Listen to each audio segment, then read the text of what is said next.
परमात्मा को प्राप्त करने का और भी सीधा रास्ता उन्होंने बताया।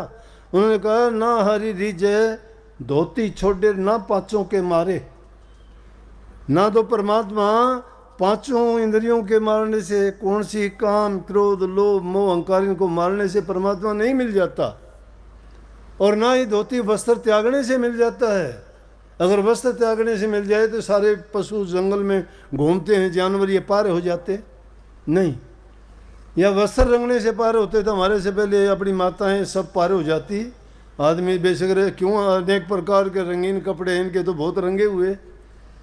तो वस्त्र रंगने से कुछ नहीं हो जाता, मन रंगने से होगा काम जो होगा। इसे कही ना हरि रिजय जब तप कीने ना काया के जारे।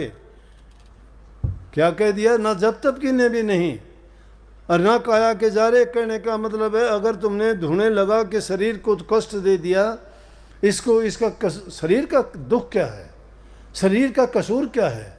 शरीर में जो रहने वाली चीज़ है मन है, वो मन करता है बदमाशियाँ। तो मन को तो काबू नहीं करते, शरीर को कष्ट देते हो, कितने धुनों में तपते हो, कितने तुम यज्ञ हवन करते हो, लेकिन मन काबू में नहीं आया। विचार नहीं बदले आपके। विचार जब तक आपके नहीं बदलते हैं, चाहे लाख क्रियाएं करो दुनियादारी की, क्या फ़ायदा होगा? चाहे लाख सत्संग सुनो, तुम्हें भी कोई फ़ायदा नहीं होगा। लाख तुम नाम का जिक्र करे जाओ, कोई फ़ायदा नहीं होगा।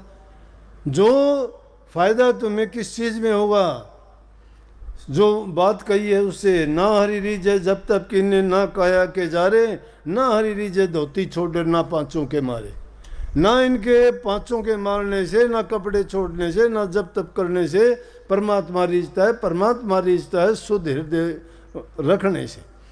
और वो कैसे होगा कि नित्य प्रति कोई काम करने से करते करते करते जाओगे ना, तो एक दिन ऐसा आएगा कि तुम काबू आ जाएगा। ये इसीलिए कहिए करत करत अभ्यास के जड़मती होत सुजान, रसरी आवत जात तो शिल पर गिरत निशान। अभ्यास बहुत बड़ी चीज़ है, अभ्यास करना चाहिए। सारी चीज़ों को भूला करो, प्रभु के नाम का सुमरण करना, ध्यान करना, अभ्यास करना कभी ना भूलो। वो हमारी सबसे मुख्य चीज़ है। अगर ऐसा नहीं करते, वो किसी को ना दिखानी है।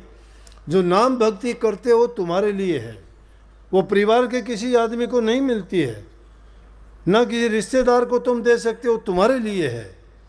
दुनियादारी के काम जितने भी करते हो, तन से करते हो उनके होंगे, मन से करते हो उनके होंगे, उनके बारे में भला बुरा अच्छा जो भी सोचते हो, उनके कोई भी बातें जो करते हो, शिक्षा देते हो, उनके होंगे, वो कर सकते हो। धन से भी उनके कर दोगे, लेकिन मन तुम्हारा अपना ही होगा। मन के माध्यम से ही आप रूहानी काम कर सकते हो।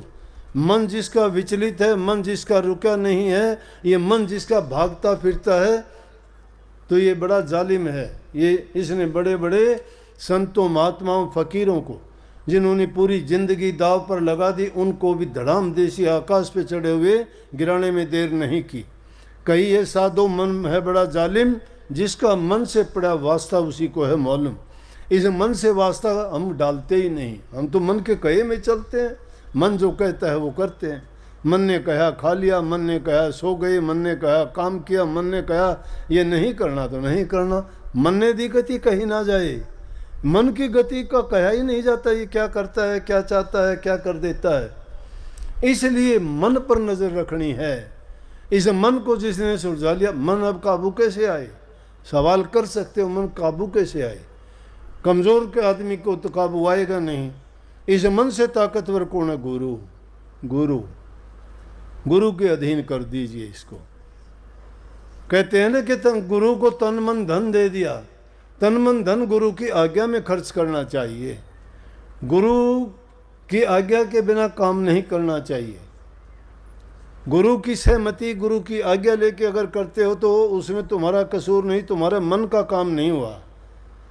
तुम्हारा मन तुम्हारा नहीं रहा। जिस दिन से गुरु से दीक्षा ली, मन गुरु का हो चुका, इसलिए तुम्हें कोई अधिकार नहीं रह गया कि उस मन से तुम अपनी मर्जी से काम करो, लेकिन करते हो। गुरु के कहाँ बने? दिखावा है, छड़ावा है। ये मन बहुत बड़ा छड़िया है, छड़ लेता है। ये बड़े बड़े छड़े इसने बहुत, ये और तरह का है, करवा देता है बड़े से बड़े को। बड़े से बड़े को गलती करवा देता है, और जितना बड़ा बनता है उसकी परीक्षा भी उतनी बड़ी होती है, और उसको गिरा लेता है किसी न किसी रूप में। कबीर साहब का एक शिष्य था कमाल खां, बहुत ऊंचे दर्जे का अभ्यास करने वाला था, नाम की कमाई की, कबीर साहब की नज़र में बहुत अच्छा था। कबीर साहब ने उसको कहा कि भाई चलो तेरे को अधिकार दे दिया, तू भी नाम की दीक्षा दिया कर। बड़ा अच्छा था, नाम देना शुरू कर दिया, दक्षिण दिशा की ओर चले गया। वहाँ गया, नाम का प्रचार, गुरुमत के सिद्धांत, जो शिक्षा कबीर साहब की थी, सत्संगियों में, आम लोगों में प्रचार प्रसार शुरू किया।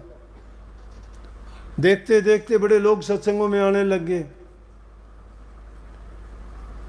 बड़ी अच्छी बातें थी।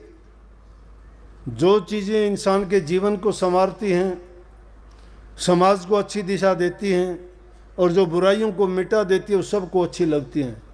धीरे धीरे करके सत्संग इतना फैलता चला गया कि वहाँ के राजा का एक वजीर था, दरिया खां जिसका नाम था, उसने भी सत्संग में आके बैठना शुरू कर दिया।